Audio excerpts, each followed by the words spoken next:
But everybody has some things that are unfinished business. And if we would pretend like, okay, you're here, you're ready, let's meditate, let's do this, let's do that, let's feel holy, let's it's against the law. Not my law, not California law, not American law. It's against the law. A more profound law than the law of gravity. Because it affects the evolution of consciousness. And so part of our work is that concurrent, beginning what's necessary to come home and completing that unfinished business, or at least contending with that unfinished business. And this school is founded on that law and that necessity. That each person is different. There is no mass movement here. Because each person is different in the formula that they represent in terms of unfinished business, going out and coming home. And each person has to be appraised individually for themselves and by me and by each other. But for themselves, to see where am I actually at in this journey.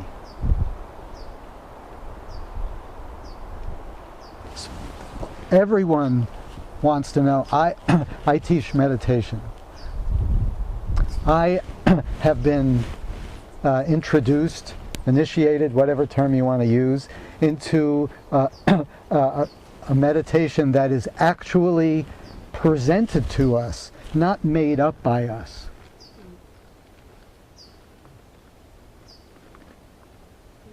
Which is a hugely different exercise than anything we may make up by ourselves, whether it be breathing hard, staring at a candle, repeating a mantra. Everything exercise is made up by us. But there is a meditation that we were given. There is an energy that exists within inside of us, of which we are unaware. When we don't have a problem with our breathing, or we're not out of breath, we're not even aware of that. Our heartbeat we're basically unaware of as well, except if we're seeing our aerobics.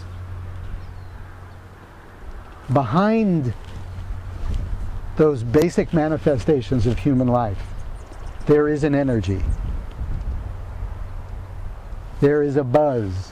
There is a vibration. Not a vibe, not a metaphorical, metaphysical happening, an actual happening, a place in which where we're plugged in and can feel and sense the buzz of that electricity, and how that electricity manifests within inside us in the form of light in a dark room and sound in a silent room.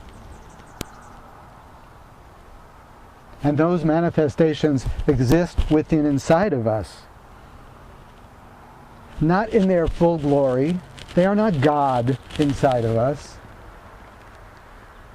They are God's breadcrumbs.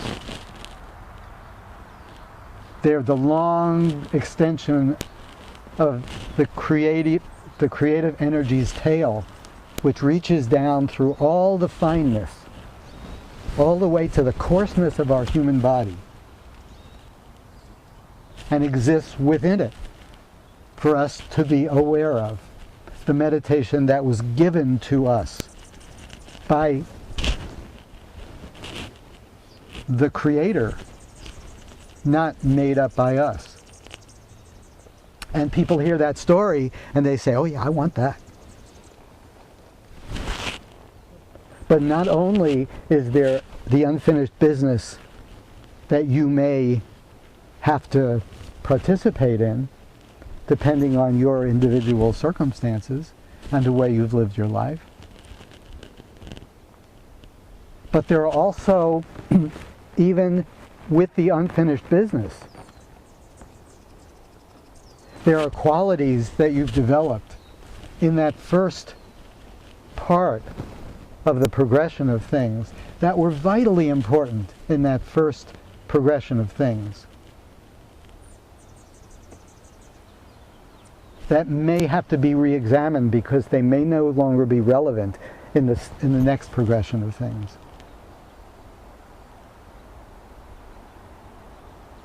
So even though the idea of meditation is attractive, especially as I described it, I want to learn that. What a person has to understand, and what that I've explained so many hundreds of times, but must explain over and over again.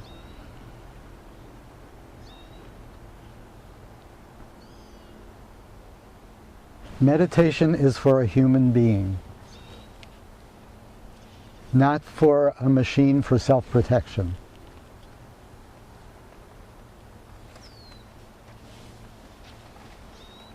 And some changes from coarse to fine have to happen for each person before they can actually be a candidate for rediscovering that inner connection. A connection that was there at the beginning, which has never left, but has become invisible and unaware, and we've become unaware of. So the elements of a school that can contend with all these variables, understand all these variables, have paid attention to all these variables, know the detail of all these variables,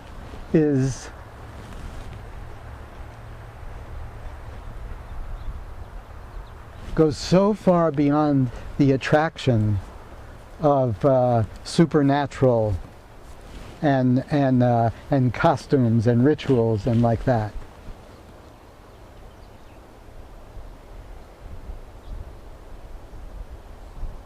We have come to imagine that because we can read a book and go to City College and memorize a bunch of things and maybe even get a credential, that we can go somewhere and put up our shingle and say, I can teach this now. That's the culture we live in. That you actually imagine, you can imagine that.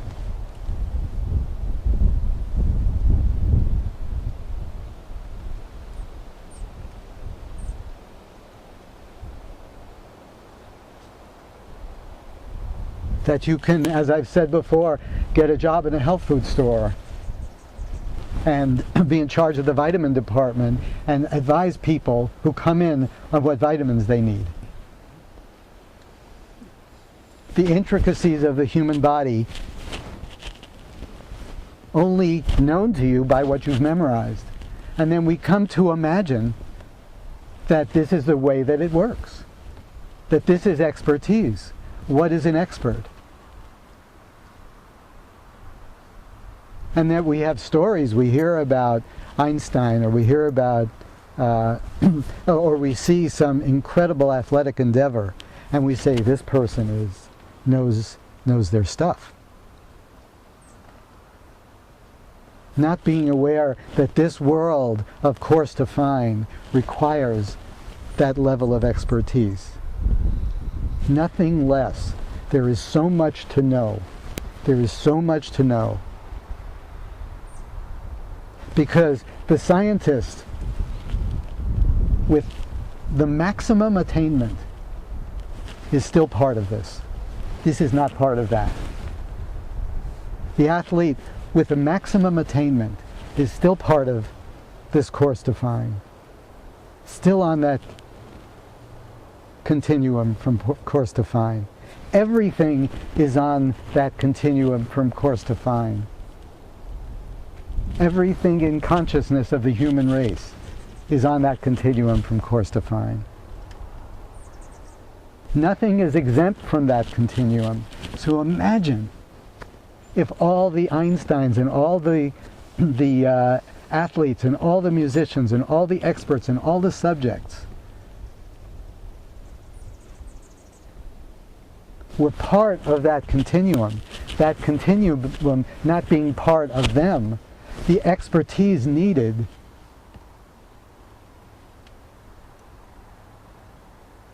to advise and guide in the world of consciousness.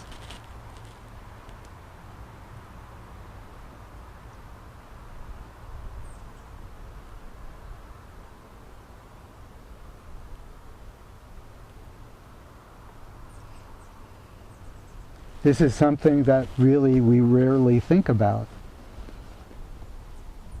How much do you really have to know to be part of this? How much do you have to understand? How much experience do you have to have?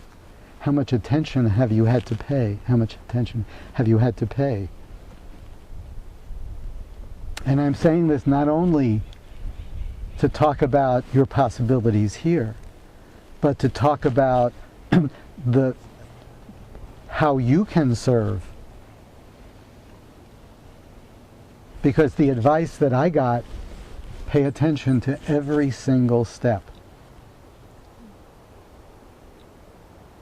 Because if you don't pay attention to it, you won't be able to pass it on.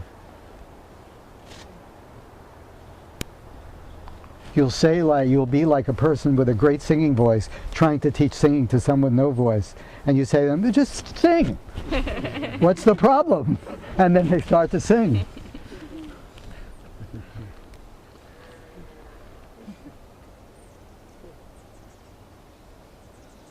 You might be great to listen to, but you can't really help anybody. So I'm saying to you, like was said to me, don't start later. Start now. Pay attention to every step you take, because then you can help people that come along after.